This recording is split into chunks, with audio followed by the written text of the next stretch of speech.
Hello बच्चों, let's read the question. The question says A vertical glass capillary tube open at both ends contains some water. Which of the following shape may not be possible? Option A, option B, option C and option D. ठीक है बच्चों. सो इस question के अंदर हमें क्या दे रखा है कि एक कैपिलरी ट्यूब है जो कि दोनों एंड से क्या है, ओपन है, और उसके अंदर क्या है, कुछ वाटर है, यानी वेट होगा कुछ ना कुछ वाटर का. तो उसके अंदर कुछ वाटर है, तो उस वाटर का कौन सा शेप पॉसिबल नहीं है. ठीक है बच्चों, ये हमें बताना है.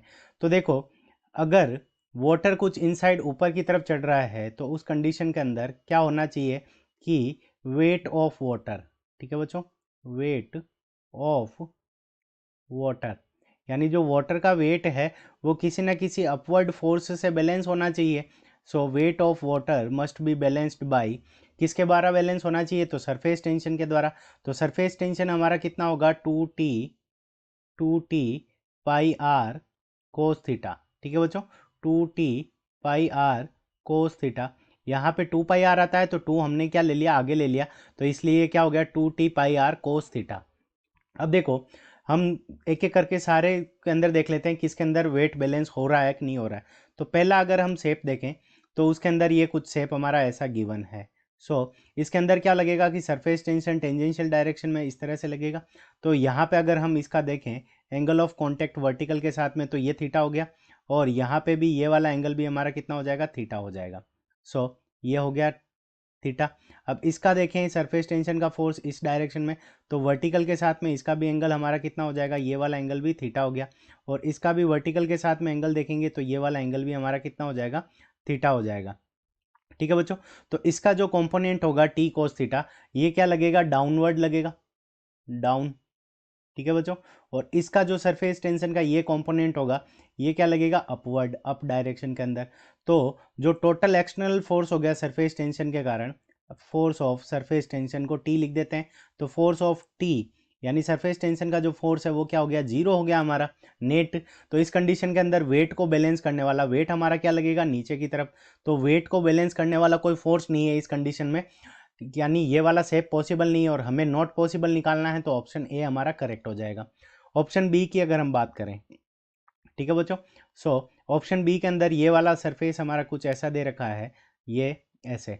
तो इस कंडीशन के अंदर देखो, यहाँ पे वर्टिकल से अगर इसके कंपोनेंट देखें दोनों के अंदर, तो वर्टिकल के अंदर कंपोनेंट देखेंगे तो यहाँ पे ये भी थीटा है, ये भी थीटा है.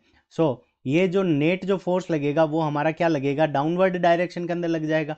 यानी जो वेट को बैलेंस करने के लिए अपवर्ड डायरेक्शन के अंदर जो फोर्स हमारा लगना चाहिए वो हमारा क्या है, जीरो है. यहाँ पे भी ये एंगल, तो यहाँ पे एफ नेट, एफ टी, यानी जो फोर्स लग रहा है सरफेस टेंशन के कारण, जो नेट फोर्स लग रहा है वो क्या है, वो हमारा किस डायरेक्शन के अंदर, डाउनवर्ड डायरेक्शन के अंदर है. ठीक है बच्चों, डाउन. तो ये डाउनवर्ड डायरेक्शन के अंदर है, और वेट भी हमारा क्या लग रहा है, डाउनवर्ड डायरेक्शन के अंदर. तो इस वेट को बैलेंस करने के लिए हमारे पास में कोई फोर्स नहीं है, तो ऑप्शन बी भी क्या है, ये शेप भी पॉसिबल नहीं है, तो नॉट पॉसिबल निकालना, तो ऑप्शन बी हमारा करेक्ट हो जाएगा. ऑप्शन सी की अगर हम बात करें, तो इसके अंदर टेंजेंशियल फोर्स इस डायरेक्शन के अंदर लगेगा, और इसके अंदर tangential force, sorry, surface tension का जो फोर्स होगा वो इस डायरेक्शन के अंदर लगेगा. तो ये दोनों क्या कर देंगे, एक दूसरे को कैंसिल कर देंगे, और इस लोअर सरफेस के ऊपर भी इस डायरेक्शन के अंदर और इस डायरेक्शन के अंदर. तो यहाँ पे भी जो हमारा नेट फोर्स है जो कि वेट को बैलेंस करना चाहिए नीचे की तरफ, तो अपवर्ड फोर्स क्या है, जीरो है, तो ये वाला भी पॉसिबल नहीं है. ऑप्शन सी हमारा करेक्ट हो गया. अब बात करते हैं ऑप्शन डी की. ठीक है बच्चों, ऑप्शन डी के अंदर हमारा सरफेस ऐसा है. तो इस कंडीशन के अंदर अगर हम फोर्स देखें तो इसके हम कंपोनेंट देखते हैं सरफेस टेंशन के अपवर्ड डायरेक्शन के अंदर, जो हमें क्या करेंगे कि वेट को बैलेंस करेंगे. तो इसका जगह अगर हम फ्री बॉडी डायग्राम देखें तो हमारा कुछ इस तरह से हो जाएगा, सरफेस टेंशन इस डायरेक्शन के अंदर लग जाएगा, ये वाला एंगल हमारा कितना हो गया, थीटा हो गया, और ये वाला एंगल भी हमारा क्या हो गया, थीटा हो गया. और इस सरफेस पे, लोअर सरफेस के ऊपर देखेंगे तो सरफेस टेंशन इस डायरेक्शन के अंदर, ये हमारा टी हो गया, यहाँ पे भी टी, और यहाँ पे भी टी, और यहाँ पे भी टी. ठीक है बच्चों, तो यहाँ पे जो W लगेगा वो हमारा क्या लगेगा, नीचे की तरफ, और यहाँ पे जो सरफेस टेंशन का जो नेट फोर्स लग रहा है, F T, force due to surface tension F T, इसकी जो नेट वैल्यू है वो किस डायरेक्शन के अंदर है, अपवर्ड डायरेक्शन के अंदर है. अपवर्ड डायरेक्शन के अंदर ऊपर की तरफ है, तो ये क्या करेगा कि वेट को बैलेंस कर लेगा।